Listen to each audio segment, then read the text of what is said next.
All right, hello. Hello, this is Sean Mason, Mr. Mason, obviously, for his ELA teacher here at the school. Joining me is Colin Moriarty, and he is here to talk to you guys about working in the games industry. Yes. Thank you for having me. Yeah, I'm happy to be here and happy to evangelize our wonderful interdisciplinary situation we have in the gaming industry. It's fun. Yeah, that's nice. I don't know if they're gonna accept your Jets attire that you're wearing now. Oh, They're here in yeah. Sorry. Massachusetts. Oh, geez. Well, my girlfriend, as you know, is a big Patriots fan, so you have that going for you. But I have my gorilla shirt on underneath, so There you go. repping for games as well, no doubt. All right, so you just want to start off by telling us, like, your work history in the games industry? Sure. So I am 37. I just turned 37 years old. And when I was a teenager in the 90s, in the late 90s, I started writing for what were known as fan sites back then. They don't really exist anymore, but it was just the early World Wide Web. And people were writing about the things that they loved. And you can get real granular. And we did. So I found my way to a website that still exists today called GameFAQs, GameFAQs.com, that some of your students probably know. And there I wrote strategy guides for video games for fun. You can guess you can say in quotes, as a hobby when I was in high school. And I played hockey in high school and I went to school and worked and stuff, but I had a lot of spare time, as I think many high schoolers do. And so I wrote these strategy guides for old games that I liked for no real reason in particular. And in 2002, I graduated from high school on Long Island in New York and was going to go and did go to Northeastern University in Boston. And when I had gone there as a freshman, I was offered a freelance position by IGN, which is the biggest gaming website in the world, still exists today. And they had found my work on GameFAQs. And in the fall of 2002, they contracted me to write strategy guides for them. So while I was going to college, I worked for IGN on the side and did a bunch of other stuff like groundskeeping and landscaping and whatever. And I majored in American history. And it was a great freelance gig. And I wrote strategy guides and I wrote reviews and went to E3. And I was actually an intern at IGN during this time. I even got my first job offer from them during this time, although I stayed in college. And I didn't really think that anything was going to quote unquote happen for me in the field. I actually was, like I said, majoring in history and was working at the Massachusetts Historical Society in Boston as a transcriber. And I was working on a project for the American Revolution. And it was kind of like everything I had dreamed of. I was handling old documents and newspapers, and it was really cool. And randomly, when I had graduated, so Northeastern's a 5-year school. I really did it in 4 years, but my first year was really a wash. So I graduated in the fall, or in the spring rather, of 2007. And I was about to start grad school. I got into grad school at Northeastern. I was going to go for my master's in American history and be a TA and all of that. And out of nowhere in May of 2007, IGN offered me a job and asked me if I wanted to just come to San Francisco and work for them. And it was something that I had never really thought was going to happen for me again. Like I had said, I turned them down once before when I was 19 to lead their or help lead their Nintendo coverage at that time. And this time was to write strategy guides full time on staff. And so about 2 or 3 weeks later, I lived in San Francisco and I didn't end up going to grad school. I basically abandoned ship. And I actually didn't step foot back in Boston until 2016, I want to say, something like that, which was kind of crazy. And yeah, so that's how I found my way to IGN. And then it's a long story, I'm sorry, but then at IGN, I was the lead of the PlayStation coverage there, ultimately became senior editor of IGN. So up the totem pole, as it were. And I was there from 2007 till the end of 2014, full time, living in San Francisco. And then I co-founded a company called Kind of Funny. We went and launched that full time, crowdfunded, beginning in 2015. Oh, my dog's in a crate. Sorry, next to me if you hear any shuffling around.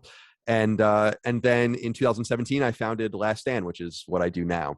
And I also develop games, and that's a whole different company as well, which I'm sure we'll talk about. But that's called the Lilymo, and we make 2D old school arcade games. So right now, I'm basically the CEO of a podcast network and the creative lead of a video game studio. So it's been very lucky and very weird, this winding path.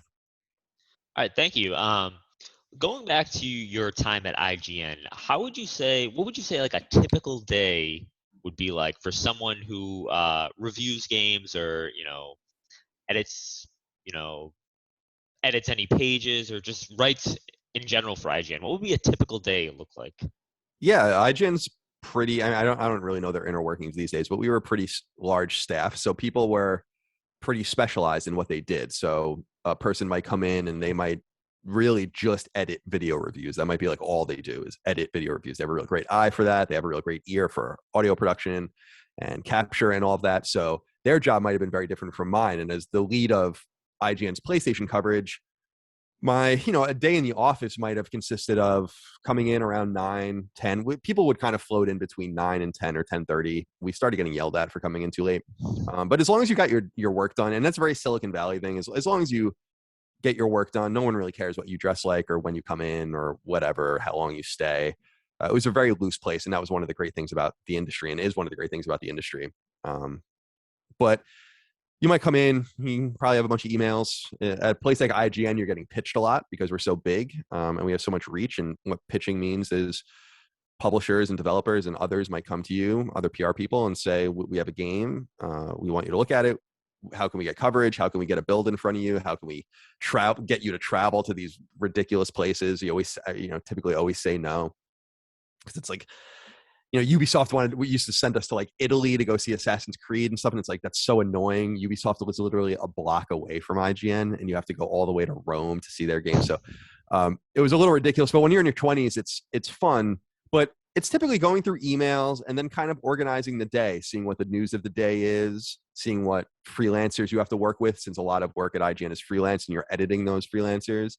A lot of it is keeping up with PR contacts, keeping up with your industry contacts. As you know, at IGN, I was a big breaker of news. I had a lot of contacts in the industry, and I loved breaking news stories.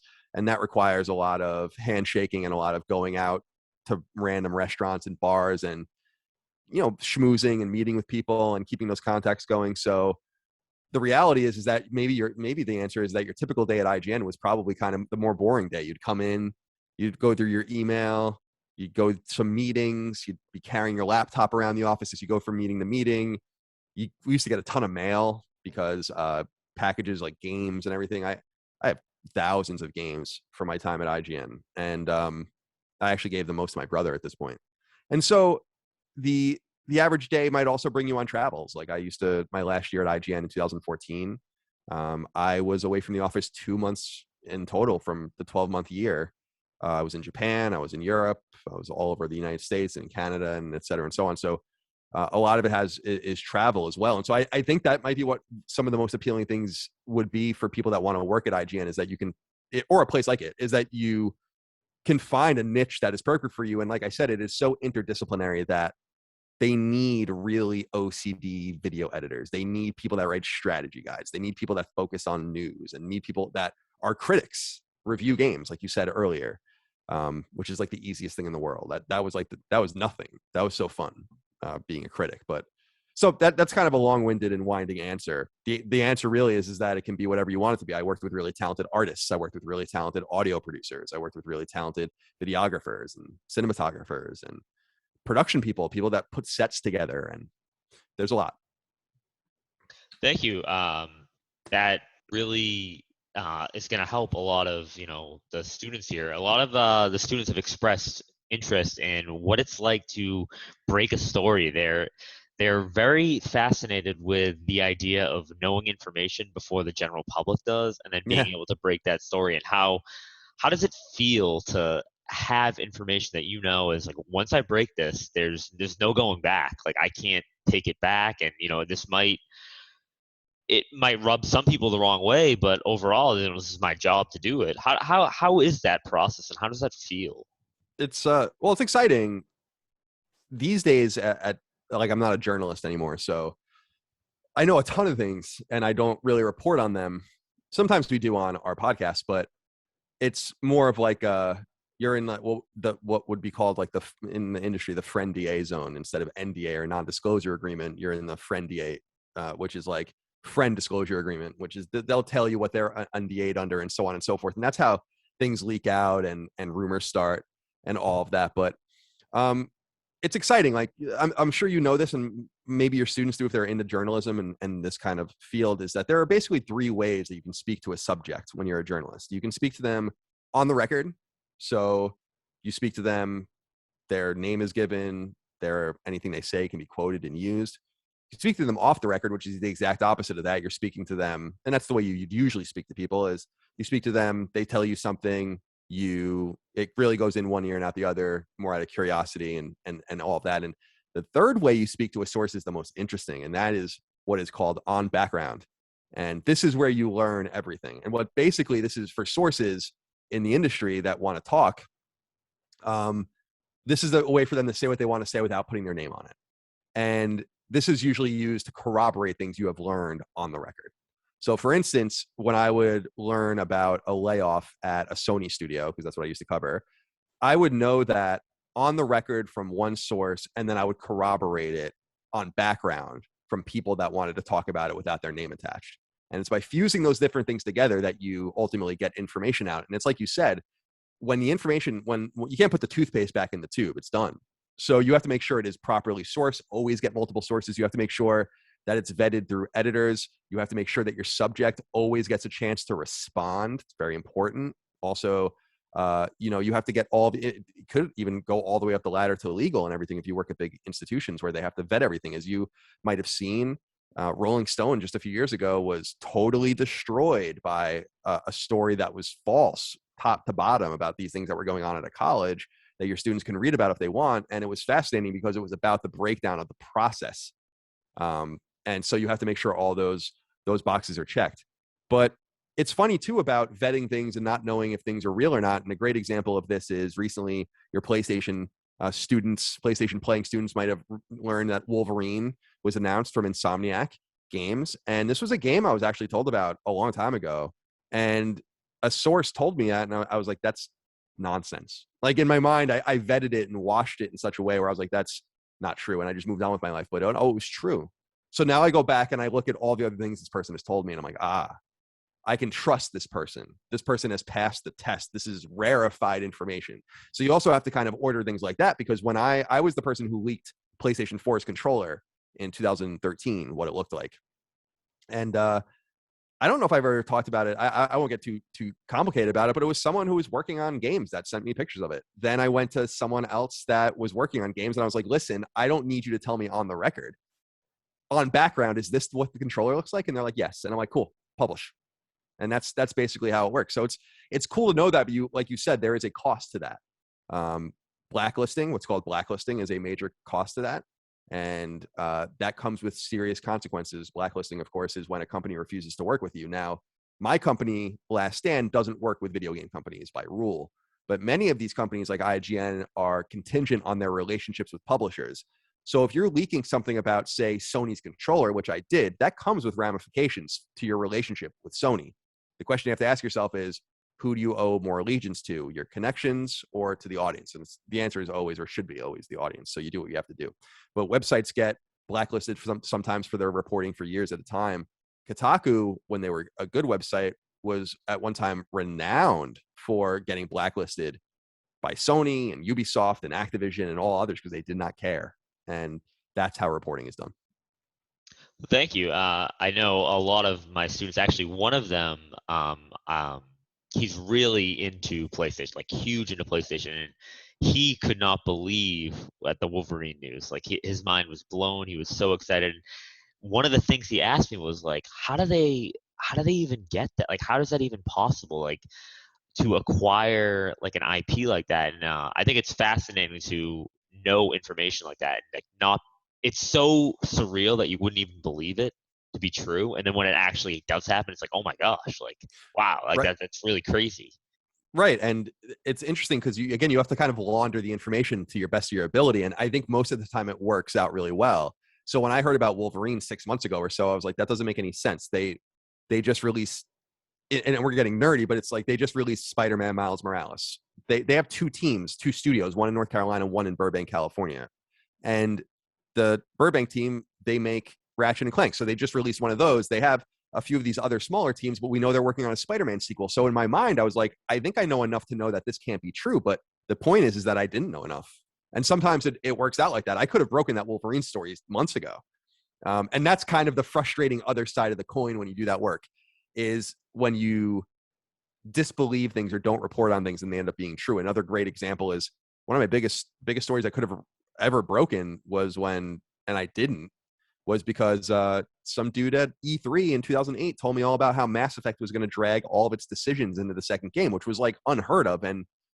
And he was telling me this, and it wasn't clear if he was telling me as a young journalist, if he was telling me in hindsight, if he was on the record or on background. And because of that, I couldn't report it at all. Sometimes you also learn things and you don't report them because you're wary of the response people will have towards the subject. So a good example, and I'm totally comfortable about using names now, is that Amy Hennig, who worked at Sony-owned studio Naughty Dog for years. She was the creative director and writer of Uncharted. She told me when I wrote the history of Naughty Dog, which was a really wide-ranging 50,000 word piece I wrote at IGN, she told me that she had never experienced sexual harassment or gender harassment in the industry. And I thought that was an interesting story, but I was like, I can't write this because I don't like that I'm going to be responsible for some sort of heat being brought down on this subject. So you have to use that information with some sort of responsibility too. I have no responsibility to protect a corporation, but I think I have more of a responsibility to protect individuals as necessary. All right, thank you. That provides a lot of information. Now, transitioning a little bit to talk about how where you are now with Last Stand Media and how it's very different than IGN and a big website online. So, what would you say is the big differences between owning your small company where there's only a handful of employees compared to working for a big corporation like IGN where you are doing similar things, but it is almost totally different? Yeah, it's radically different. When I worked at IGN, they ended up selling them, but Fox owned us. News Corporation owned IGN, and we used to joke around that that we were irrelevant to them. That's how big that operation was. We were 250 people, and they couldn't care less about us, right? And then another company bought us where we were the biggest thing they owned, and then suddenly they were all up in our business, and that's a whole kind of corporate approach that I wanted to get away from. So when I founded or co-founded my previous company, Kind of Funny, I knew that we wanted to get away from the reliance on ad revenue, reliance on kind of old media. And we took a lot of pride at IGN of killing the magazines. And what I mean by that is, gaming magazines were all the rage when you and I were growing up, and that's all. And when I was a kid in the late 80s, early 90s, there was no online stuff outside of Usenet. You had magazines, and as websites destroyed them, we took a lot of pride in being part of the tip of the spear that was like, no, we don't need these old things anymore. And now, ironically, I think I'm at the tip of the spear of killing, of the mass movement that is killing the old way again, the old media, which is websites. And I bring that up only because I use the term old media, and 10 years ago that didn't mean websites. So things really rapidly change, and I think you have to stay ahead of the curve in such a way that you remain, if you are interested in this world, you have to remain relevant. And I exchanged, and we all did when we left Kind of Funny, but I exchanged reach for intimacy. That's the way what we always said. We have a more intimate relationship with a smaller group of people. So at IGN, we've reached millions of people, but it was think about when you read the AP or you watch NBC News or something, it doesn't really feel very personal, and it's not very personal. It's this mass media thing, and you're reaching as many people as you can. But what if you're a really big fan of Lester Holt on NBC Nightly News, right? And he did a thing that was a little more tailored to you, and you really liked his personality. And what if he did a show and he left NBC and maybe just 5% of those people went and followed Lester Holt? The reality is that Lester Holt will make more money, be happier, and will have a product that is more repeatable and has greater legs because it's what he really believes in, because it's outside of the corporate ecosystem. And so that's what I wanted to do. We saw kind of the writing on the wall that, and unfortunately, many of your students will learn this in their own lives, in their own corporate escapades when they get older. But these places can be life-sucking and life-altering in negative ways just as much as they can be positive for you, and the work can be positive, and the fields can be positive. And you have to really pay attention to that. And if that's like one thing I can tell, young people, even though it sounds so silly, is to like know when you're done with something, move on, and really take initiative and seize the day, carpe diem. And so that's what we try to do with these new companies. And so it's different because now we're on the outside looking in. but that's exactly where our audience wants us, because now we feel like one of them. Instead of IGN, this big behemoth in San Francisco in an office, is speaking at you, and we made it as personal as we can. And I owe everything to IGN. The reality is that when I did Podcast Beyond there, it felt way less personal than the show we do now, Sacred Symbols for PlayStation, that is more catered to a specific audience. And by the way, that they pay subscriptions for these shows. So why work for someone else when you can work for yourself? It's not always going to work out that way.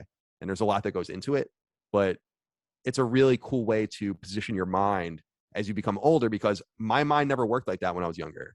It wasn't until I was older that I realized in my 20s that I was like, oh, I did it the old way. And I actually could have maybe even circumvented a lot of this nonsense and found this truth quicker. So keep your mind open as you move forward, because there's nothing better than working for yourself. Yeah, that when speaking with a number of my students, a number of them say like they want to be YouTubers, they want to work for themselves, they want to generate money through YouTube and Twitch, and it's funny that I tell them, I'm like, guys, when I was your age, my whole thing was, oh, I want to write for a magazine, I want to write for a newspaper, and how quickly that evolved. So you have to stay on top of things. Like in 10 years, we don't know what will be the next YouTube, what will be the next Twitch. Now, I don't know if, it's going to evolve as quickly as it was when we were younger, but you got to keep that in mind. So yeah, thank you for sharing that. Well, let me, I got, this will get a little nerdy and into the weeds, but it'll explain why I think that that's not unreasonable for your students and for young people to want to move out and do those things and those exciting things. Is, like you said, we have all these amazing tools. Now, the democratization of these tools is both positive and negative. It means that the barrier to entry is lower, but it means that to get attention, the tier you must reach in quality must be higher, because everyone can do it. Grandma can put on her iPhone and upload it to YouTube, and it's literally going to show up in the same algorithmic feed as the video you just spent a month producing, right? So you have to make sure that you're doing things very specifically. But like I said, I was at IGN. Now wrap your mind around this. In 2005, IGN was purchased by Fox for more than $500 million. Now, let's see, let me think. 7 or 8 years later, IGN was sold away from Fox at now this was a private transaction, but what is assumed to be a $400 million loss. Now, in that $400 million, now think about just that money and reduce it down and remove all of the stuff. Remove HR and payroll and remove real estate and all of this complicated stuff, financing, and all the things that businesses are just weighed under, right? As force multiplication happens. And like, I'm an editor at IGN, but in reality, only 20 of us you even know about, but there are like 200 of us, right? So imagine if you just removed all of that. And then you took all of that money and you said, like, this will now go directly to creative people. And that's what YouTube is allowed, and Twitch is allowed, and Patreon, which is where we're funded, has allowed everyone to say, is like, and Etsy and other places, is no, you don't need all of that. You can make a good living, a solid, decent living doing what you love. All it requires is for people to support you. And that sounds like a high barrier to pass, but it's not. Because think about all the things you buy and consume and purchase just on a whim all the time. Now imagine if you really liked something. That's why I think it's, as long as people keep their expectations reasonable and understand that competition is staunch and that there's always going to be someone that wants it more than you. There's always going to be someone that's better than you.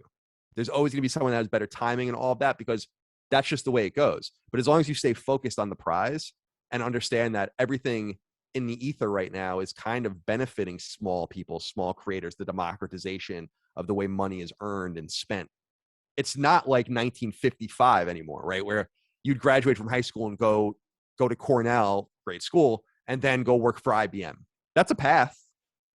But it's not unreasonable to say, like, a path could be you graduate from high school and then you become a streamer. Or you graduate from high school, you go to community college and you support yourself on YouTube and you see if it happens and if it works or not. And since some of your people are gamers, it's like being a player character with no equipment on. That's like your basis. Now, you could win like this. You could definitely get what you want and get to the end of the game naked, no armor, no weapon, whatever. But as you augment your character by making different decisions, you're not guaranteed to win, but it's going to become more likely that you win. And I look at every little decision that you can make in your life as a way to make that equation when you finally throw the dice. Am I going to succeed on YouTube? It could say no, right? But you can weight the dice in little ways to make it more likely that it says yes. And I think that's what's so exciting for young people today is that it's not only about, like you said, seeing ahead of the next thing, but about taking advantage also of these amazing platforms that might be ubiquitous. The reality is that YouTube will probably exist in 100 years. I know that's crazy to imagine, but why wouldn't it?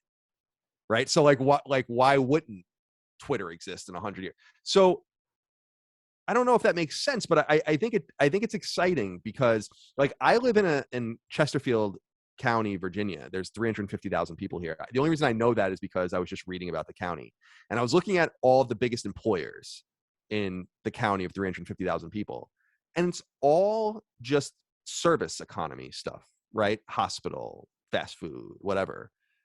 And that means that in there are a bunch of small entrepreneurs that are doing their thing, that are 1, 2, 3, 5 person businesses. It's very exciting, and it's just so different, and it should be empowering. I hope it is empowering because it really does mean that you can make it happen. Going back to that, the dice roll, what you're talking about, how you can make the dice almost, move towards that success. What would you say your biggest advice would be to make that dice, land on yes, yes, I will succeed as a YouTuber. Yes, I will Right. succeed as a Twitch streamer. Right. I always say that there are like multiple things that are always like in every decision, every circumstance, there's always certain intangibles that occur. Timing, huge. That happens in everything. It happens every day. I mean, imagine if you go to the grocery store and your timing is 5 minutes off, so you sit in traffic.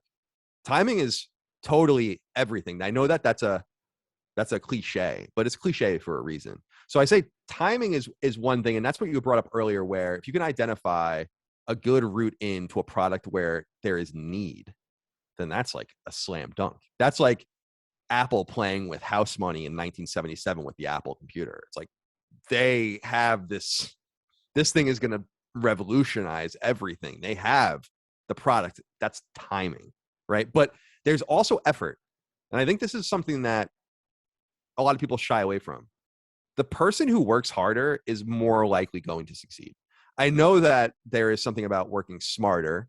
That's kind of like a 90s-ism that came out of corporate America. And that's true. Like working smarter is good too. And in fact, my company has, Last Stand specifically, we have kind of a mandate to work as little as possible, understanding that that's not always going to be possible. But if you're willing to kind of leave it out on the field, do everything you could have from an effort standpoint, and that includes educating yourself, and that includes the know-how and all of that, then that's another big tick in the box right there, is just waiting. Imagine weighting the dice where you have the timing right and you have the effort right. Then all that's really left is there interest? Is there a product? And that's by the way true whether you sell like screws at Home Depot or whether you are a TV producer in Hollywood. You need to have an audience, a market. So I think you can really nail this down. And this was going into the interdisciplinary thing I like to nail a lot when I talk to people is if you can find a way to cater to a specific product in such a way that you laser focus on a small thing, I think that becomes a really big thing today too. And I think that's the way people succeed on YouTube. It's not that people succeed on YouTube per se being video game streamers. They succeed being Minecraft streamers. They succeed being Minecraft streamers in this other vertical where they only do this certain kind of building, or they only do nighttime stuff, or they only do weapons and combat. Hyper focus, I think, it will rule the day. And so I think that's another thing you can do as well. And then of course, like just persistence. Something might not work immediately, but it might work in a few years. I think sometimes people have to be really comfortable with the idea of something never working and then just doing it out of the love for it when you can. And then sometimes it works out. That's what happened to me with IGN when they hired me out of college. And I think it happens for a lot of people. You always hear in video games. A great example of this is Stardew Valley, actually. Phenomenal hit, 20 million copies sold, made by one person. But that guy worked and toiled and worked and toiled for other studios and built this game on his own over many years. And it really complicated, fascinating story about this guy, complicated his life and his relationships and money. But he did it. Like he did it. Like he almost didn't take no for an answer. Like I don't even have that in me. Like that's the go-getter. And like when you see that kind of when you see that kind of person out there, that exercises persistence in addition to the timing, in addition to the effort. That's the stuff you can control. And ultimately, you can't control fate. Like the dice is going to roll and it might not work out. But the best way of, because things didn't work out for me in my life too, and I'm sure your life and everyone's life. The best way of things not working out though is knowing that no matter what, you couldn't control any other aspect of it. And then you can kind of be comfortable letting it go. But you never want to roll the dice knowing, oh man, like I'm not going to get another roll, and I probably could have augmented that die roll a little better than I did. That's why you really need to focus now and and explore, I think, failure so that it reminds you also of how to succeed. Because there were many failures along the way. It makes it sound like everything I did was golden. That's not true. No, thank you. No, that's really that really goes a long way. Like I said, a lot of my students want to go into YouTube, and a lot of them ask me, they're like, "Mr. Mason, how do I get into YouTube?" And I'm like, "Well, guys, I'm not really a YouTuber or a Twitch streamer, but you know, I the only thing I can really tell them is, you just got to be consistent, and it's good to hear from someone who is successful in maybe not specifically YouTube, but the industry in general. Because I know you guys do upload YouTube videos. Obviously, I am a paying patron. Um, Thank you. no problem. Thank you for all the content. But yeah, like I said, I am a paying patron, and you guys do upload to YouTube, but your primary focus is through podcasts. But that consistency that you talked about is so key. And even if it doesn't really even have to do with YouTube or podcasting or Twitch, anything in life, you need to be consistent. And if you're consistent at it, you're going to succeed. So no, that really goes a long way. Thank you. Yeah, Um, let's it's an transition. important lesson. I'm Yeah, sorry to let's interrupt. no. I apologize. Let's transition towards the like game development side. Now I know you're not into programming and coding and all of that, but what's it like working for a developer, a game studio that develops actual games? Like, has it changed your outlook on things? Yeah, definitely. Um, Ultimately, there's no replicating the experience of making a game. For as long as I was a critic and player of games, and I think a student of video games, I think I'm an expert at video games. There's an extra level of expertise and an extra understanding that you get from doing it yourself in some way. And I think this was something that, if I remember correctly, Ebert from Siskel and Ebert made a movie as a director, if I recall, and it was apparently really bad. But he says that like really was an instructive thing. I think he just did it one time. Now I do it a lot more. We're doing it consistently, but of course, creating the art puts you on the other side of the coin.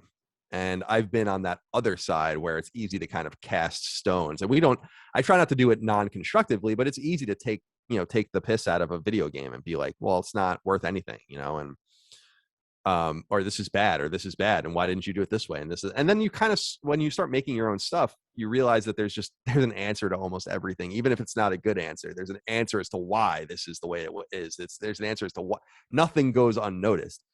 And so you're right. Like I own 49% of the company. 51% is owned by Barry Johnson, who's my partner, and he's the programmer.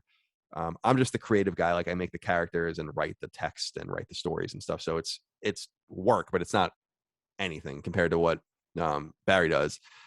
And we make 2D games. So we make not 2.5D or 3D games in 3D spaces. We make old school 2D games.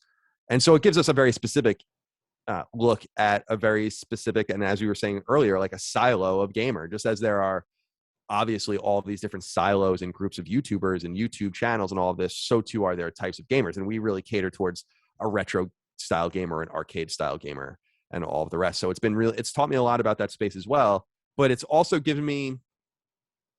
it's definitely made me softer as a critic and a little bit more understanding. And I actually couldn't even, our last game is an 80 on Metacritic, which is awesome, but I can't even read the reviews.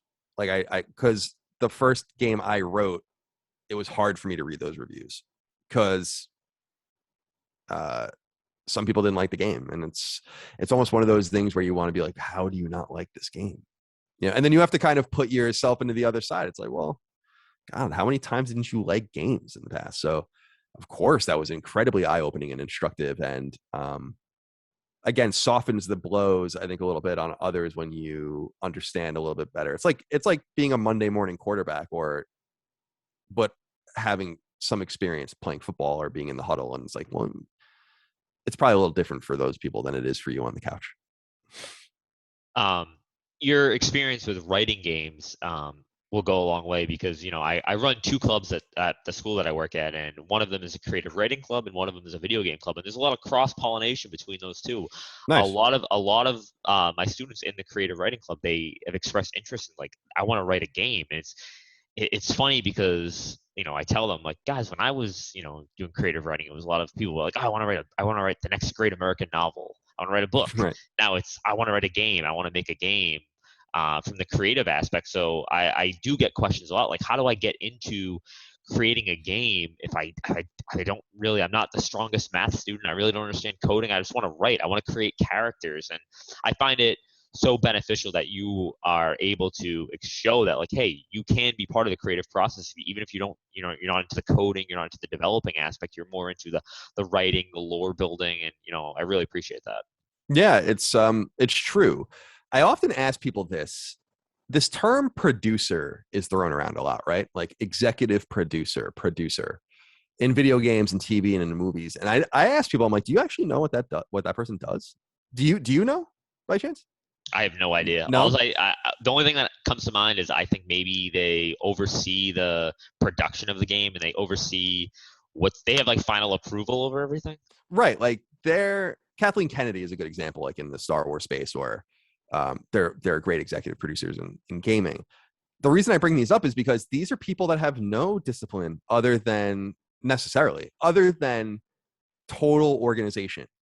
And producers are essential to video games and movies. That's why they get so much credit, because it's all of these different dispersed elements. And then someone's got to, like, keep it all on schedule, keep the trains moving, and make sure it all fits together. And it all starts and stems from that, almost what you would call, well, what I would call is like an undisciplined or multidisciplined thing, where producers in a video game studio don't touch the game.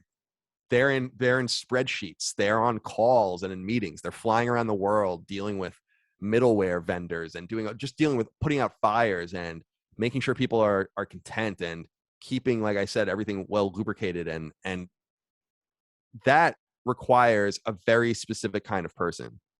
And if that kind of person exists in a video game studio, which they do, and they exist, by the way, then there are producers and associate producers, an entire team of producers, then certainly there's a need for the most mathematical and the most unmathematical people. And that's what's so fun about game development, is that it more than even software development, it really requires left brain and right brain people to work together. Left brain people, of course, much more technical and mathematical. I'm severely right brained, like more words and philosophy and ethereal stuff. I mean, that's kind of the way I am, and I'm similar. I can't barely add sometimes, but that's okay, because there are people that know how to do that, and they make the game. And by the way, the people that know how to do that, they can't draw. They can't even. I'm not saying all of them, but like a lot of these people can't even string a sentence together. Like, that's why you need a writer to come in, and while they deal with the programming and the math and the movement and the models, you deal with how is it going to interface with the player directly. We obsess over this with our games, because especially with old school arcade games where we really have a word count, not literally but figuratively. You don't want to read and read and read. It's not. Imagine if Call of Duty or something was like made you read constantly. Like, you don't. That's not what you want. So it's a matter of kind of identifying where you fit. Like, I know really wonderful programmers that live in the engine that they work in. They live in Unreal Engine. They live in Decima or whatever they work in. Decima from these guys, and they have no understanding of how a character model is built. They have no understanding of how a lore Bible is written. They have no understanding of how the music and the sound is made. They're focused on this. That's what's so fun about video games, and that's what's so fun also about film and TV, is that it requires all these creative disciplines to work together, and it all cycles through that nexus of producer. And that's why I always love asking and reminding people. I'm like, man, you don't hear very many people be like, I want to be a producer, but that's like a great thing to do, and a really great way to kind of see almost like by being an associate producer, a low rung producer at a game studio, for instance, you'll get a really great taste of what you might like, so that next time they hire internally for promotions, you might be able to get off the production team and then become an artist or join the writing team or whatever. And the other great thing about being a writer, specifically about games, is it's becoming more and more and more so that studios work with writers full time, but writers go from game to game and project to project. And in fact, you find that a games writer will have touched upon many of the same games that you like. There are probably a group of 30 or 40 people in the industry that write most of the games. So, so there's a great space in there to explore. And that's indie development, which is what we do. There are two of us, plus we have some freelancers. It's all the tools are there. I think about my dad, and you probably think maybe know what I'm talking about. Like my dad used to have these collection of books. It was like plumbing books and like electrical books and like these really arcane knowledge. I'm like, how can you even have the confidence to rip open this book from 1972? And it's like, here's how you fix an electric circuit. And then you go and do it. But imagine if you we use Game Maker as our engine. And you can just have Game Maker on one monitor and then have YouTube tutorials on the other monitor. And in 2 hours, you'll have a game. Now, it probably suck, but you'll have something running and it'll give you the confidence to say, like, I can control something in this engine. I know how to do it. Like, I can make it happen. I think people think this knowledge is so rarefied that they don't even try it. And then they realize, you don't have to have a PhD from Oxford in mathematics to use a game engine. You really don't. And they're actually becoming easier and more to understand. I'm a Luddite. I mean, I don't even like technology that much, and I understand this stuff. So certainly your students that are born in this era of digital technology will have complete mastery over it if they just dedicate a little bit of their mind to it. Well, thank you so much for all the insight you've provided today. I think that everything you've said, I echo 100%. You're the expert here. I think a lot of these students are going to benefit greatly from everything you've told them. And before I let you go, would you like to plug your games that you are currently, your studio's developed? Sure. If you have, so all of our games are on, let me think here now, PS4 and Switch. And a couple of them are on Xbox One now. We're working on, actually, is this going to be a video for? Yes. So this is a PS5 dev kit. We're trying to, we're porting our games to PS5. So they're indistinguishable, but this is a development kit, or what is called a test kit, actually. So we're working on getting our games over to PS5 into Xbox Series X. But if you're into old school games, you might like what we do. Oh, plenty of them are. Trust me. Yeah, so our first game was Perils of Baking. I actually had nothing to do with that game, but we are remaking it right now, and we're going to have more to say about that soon. It looks beautiful. And then we did 2 arcade shooters called Habroxia and Habroxia 2, and a brick-breaking game, a story-driven brick-breaking game, which we really like, called Twin Breaker. So those are our games, and we'll have more to say about some more games next year, but they're appropriate for everyone. In fact, the Perils of Baking remake we're working on right now, we're really trying to make more toward the younger audience, even younger than your students, to try to explore, like, how to get children more proactively into old school games, because I think a lot of kids, everyone loves Fortnite and Call. It's like, yes, I'm so bummed to see sales figures for some of these games and just know that they're flying under the radar of so many young people that would probably adore them if they were just given a little bit of oxygen. So we're trying to remedy that, and we'll see. We'll see if it works. Yeah, no, well, like I said, thank you so much for joining us. Thank you. I will give you I will tell you what the students all think about this. I think it's Please do. great. Thank Thank you. you.